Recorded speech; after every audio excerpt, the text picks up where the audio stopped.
Hay pueblos en Cuba en el cual ya no queda gente joven. Todos han emigrado o han sido encarcelados, han sido puestos presos, especialmente después del 11 de julio. Se encuentra ya en los estudios centrales exitosos aquí en Chorrillos, Orlando Gutiérrez Boronat, el expresidente del Directorio Democrático Cubano, porque es una delegación que ha llegado a Lima para luchar por la libertad de su país, al cual le doy la bienvenida aquí en Exitosa. Muy buenas noches. Bueno, muchas gracias por tenerme en este programa. Gracias por su presencia aquí en los estudios de Exitosa, para que nos cuente la lucha que están ustedes impulsando. Bueno, el directorio es parte de un parlamento libre de organizaciones de la resistencia cubana dentro y fuera de Cuba que se llama Asamblea de la Resistencia Cubana, que son unas 40 organizaciones de sociedad civil que incluyen movimientos de mujeres, asociaciones de presos políticos, movimientos de juventudes, algunos partidos políticos, movimientos de sindicatos, y están unidos para luchar frente a un régimen totalitario por la libertad de Cuba. Sobre todo nuestra énfasis está en estos momentos en los presos políticos en Cuba. Hay más de 1000 presos políticos y de ellos 137 mujeres que están presas, son líderes comunitarias, muchas de ellas encarceladas después del 11 de julio de 2021, cuando el pueblo cubano se levantó pacíficamente para pedir en su país cambios democráticos inmediatos. Y esa resistencia popular ha continuado. Y hemos venido a Perú a hacer conciencia de esa lucha dentro de Cuba, de esa lucha por los derechos humanos dentro del país, del grave estado en el cual se encuentran estas presas políticas y buscar, en base a la generosidad y solidaridad del pueblo peruano, ese apoyo para la libertad de Cuba. Y gracias por su presencia, porque ustedes sabrán lo que venimos pasando aquí en nuestro país y cómo otros países se han indignado por lo que pasa en el Perú. Y siempre hacemos la comparación, ¿por qué ningún organismo internacional, por qué otros presidentes no se indignan con lo que viene ocurriendo en Cuba hace varios años? Bueno, lamentablemente hay un aparato de izquierda que ha defendido a ese régimen atroz, totalitario, que no permite ninguna libertad, que persigue constantemente, que ha llevado a Cuba al colapso económico y al desangramiento de la población cubana. Y existe un sector llamado conservador que no ha tenido el valor tampoco de enfrentar a este régimen totalitario. Afortunadamente, más y más gente en el mundo, en América Latina, se está dando cuenta del peligro que este régimen constituye para el pueblo de Cuba, pero también para todas las democracias latinoamericanas. Este es el momento de romper con el miedo, este es el momento de ayudar al pueblo de Cuba a lograr su libertad, porque con la liberación de Cuba, toda la política de la región sentiría un saneamiento, sentiría una falta, una ausencia de polarización, y entonces el debate puede ser un debate racional y democrático, no un debate que rápidamente se radicaliza, porque el régimen castrista de Cuba le interesa radicalizar todo el discurso en la región. Sin embargo, para muchos no es tanto lo que se vive en Cuba. Por ejemplo, tenemos un líder político aquí en nuestro país, como es el caso de Vladimir Cerrón, presidente, fundador y dueño del partido que llevó la presidencia al preso hoy expresidente Pedro Castillo.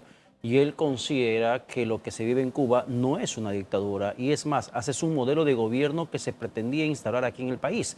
Cuéntanos, por favor, cómo se vive, cuál es la realidad cubana, para saber el símil de lo que pretendía hacer Vladimir Cerrón con Perú Libre. Bueno, discrepo profundamente del señor Cerrón porque conozco la realidad cubana. Hay que preguntarse, el año pasado en Cuba nacieron 95.000 niños y salieron 300.000 cubanos de la isla. Este es un país que en el año 59 era una de las principales economías latinoamericanas, con unos niveles de vida altísimos bajo cualquier comparación, algunos a nivel de Europa. Era un país que producía el 85% de los alimentos que consumía. Hoy por hoy, Cuba es un país con una tasa de natalidad negativa, cada año hay menos cubanos.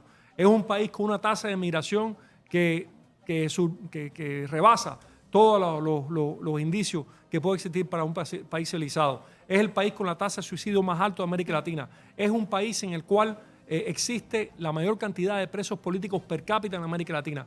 Es el país del mundo que tiene la mayor cantidad de presas políticas. Es un país en el cual la juventud tiene dos opciones: irse del país o no tener ningún futuro y enfrentar ningún futuro posible en la isla. ¿Por qué ocurre eso?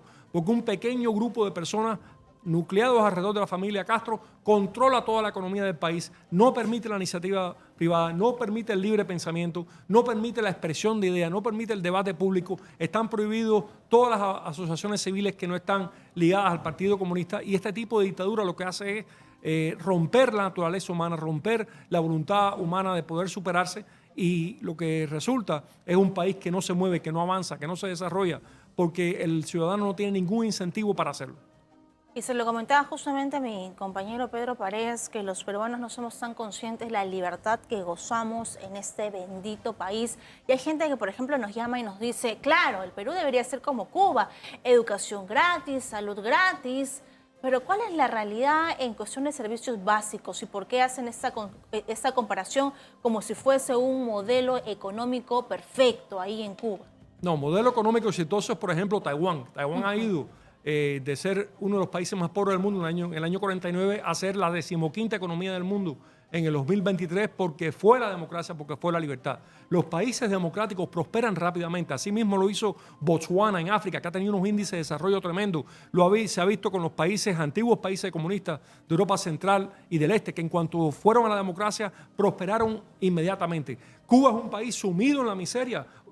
Ustedes son muy jóvenes, pero recuerden que en el año 80, en cuestión de 48 horas, 11.000 cubanos entraron a la embajada de Perú en La Habana para escapar de Cuba. Entonces eso no es una cosa de ahora, es una cosa que ha durado estos 64 años de ocupación comunista. Un país que era una potencia agrícola, un país que rápidamente estaba desarrollando y estaba pluralizando su economía, se ha convertido en un país que no prospera. ¿Por qué? Porque todo estaba al control de una élite que gobierna no para el país, sino para sus propios intereses, para su propia ideología y mantiene al país maniatado para poder permanecer en el poder. ¿Cuál es el estándar de vida que se tiene en Cuba en estos momentos? Por ejemplo, respecto al tema del ingreso del sueldo mínimo. ¿Cómo es que una persona, cuando usted no menciona que un joven tiene opción o de escapar de Cuba o quedarse sin un futuro, quedarnos en Cuba? ¿Cuáles son los estándares de vida que se tienen en estos momentos allí en su país? Bueno, entienda que en Cuba hay una inflación que se calcula del 150%. No estoy exagerando, 150%. ¿Por qué? Porque en la economía moderna lo que avala la moneda de cualquier país es su intercambio comercial internacional. Como esa economía comunista no produce, está acostumbrada a sobrevivir de los subsidios soviéticos y después los subsidios de Chávez, la moneda del país no vale nada. Y entienda que un salario en Cuba promedio, un salario alto en Cuba son $20 al mes. ¿Usted se imagina cómo alguien puede sobrevivir con una inflación de 150%, con un salario de $20 al mes? ¿Usted sabe cómo sobrevive? Por todos los cubanos que estamos fuera del país, que le mandamos remesa constantemente a nuestros familiares. Algunos tienen que comprarle las facturas semanal a su familia porque si no, no sobreviven. Entonces ese régimen que tomó el poder a nombre del nacionalismo y a nombre de hacer una obra social, es un régimen que hoy depende de esos cubanos que han escapado al exterior, que viven en países libres, que generan riqueza y que entonces tienen que mantener a sus familiares en Cuba. Hay pueblos en Cuba en el cual ya no queda gente joven. Todos han emigrado o han sido encarcelados, han sido puestos presos, especialmente después del 11 de julio. Pero hay un movimiento creciente en el país encabezado por jóvenes, por artistas, por intelectuales, por líderes comunitarios, por líderes sindicales que están luchando democráticamente y están luchando para un gran paro nacional pacífico. Y nosotros respaldamos esa iniciativa y respaldamos ese movimiento. Así es, yo sé que hay muchos cubanos, creo que todos sueñan con ver a Cuba libre. Recuerdo que hace algún tiempo fue un escándalo cómo se había creado un grupo paramilitar donde estaban enfrentando a los cubanos. Yo le hago la comparación porque el expresidente Castillo aquí en el país quiso instalar algo similar, contratando a prefectos y subprefectos que en la época más difícil aquí en el Perú hace algunos meses tuvieron un rol clave e importante dentro de la crisis política. Perdón, no escuché bien la parte final de su pregunta. Que aquí, por ejemplo, se quiso seguir ese mismo modelo de lo que pasaba en Cuba y se contrató aquí calificados como prefectos o subprefectos, donde eran personas que tenían poder en los centros más alejados a la capital, pero que tenían una función política de ir en contra de la propia población. Y finalmente en esa crisis estuvieron enfrentados peruanos contra peruanos. Bueno, eso es muy lamentable. Nosotros siempre le deseamos a Perú paz social, pero admiramos las instituciones peruanas, porque es verdad, ninguna democracia es perfecta, pero la imperfección de la democracia siempre es mejorable, porque hay debate público, porque hay elecciones, porque hay economía de mercado, porque la gente puede moverse, puede tener iniciativa, puede organizarse. Las dictaduras son aún más imperfectas, cruelmente más imperfectas que las democracias, porque ya no hay decisión individual, porque ya no hay libertad individual, porque no hay libre albedrío. Y al desaparecer la libertad, desaparece el incentivo para el progreso colectivo.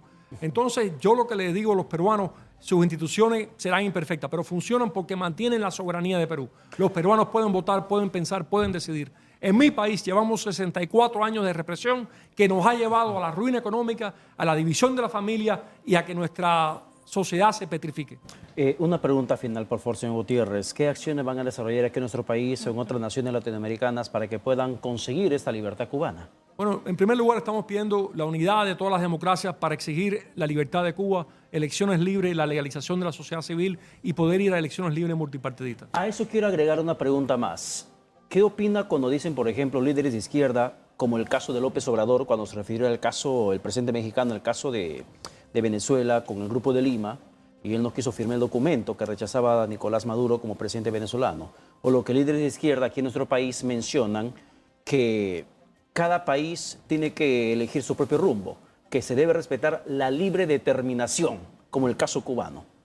Por supuesto que debe respetarse la libre determinación, pero como un país en el cual hay una sola familia en poder, con un solo partido político que controla todos los medios de educación, todos los medios de comunicación, que controla completamente la policía política y las Fuerzas Armadas, ¿cómo un pueblo va a determinarse libremente si no puede tener control sobre nada de eso? ¿Cómo un pueblo va a poder determinarse si no puede hablar, si no puede organizarse, si no puede participar, si no tiene control sobre su propia propiedad? No existe la libre determinación. La soberanía viene del pueblo, de los derechos naturales que Dios le ha dado a la humanidad y que se expresan con el ejercicio de las libertades. Si no existe esa libertad, un pueblo no se puede determinar a sí mismo. ¿Cómo se va a poder determinar si no es libre cada individuo? Entonces, lo del señor López Obrador es un sofismo, no tiene ninguna base en la realidad. Gracias a nuestro invitado Orlando Gutiérrez Boronat, presidente del Directorio Democrático Cubano, y espero que esta entrevista nos ayude a poder ser conscientes de lo que pasa en otros países y luchar para que eso jamás llegue a nuestro querido Perú. Gracias y buenas noches. Gracias por su presencia. Muchas gracias a ustedes. Muchísimas gracias. Ha sido Orlando Gutiérrez Boronat, presidente del Directorio Democrático Cubano en Florida, Estados Unidos, conversando con nosotros aquí en los estudios de Exitosa.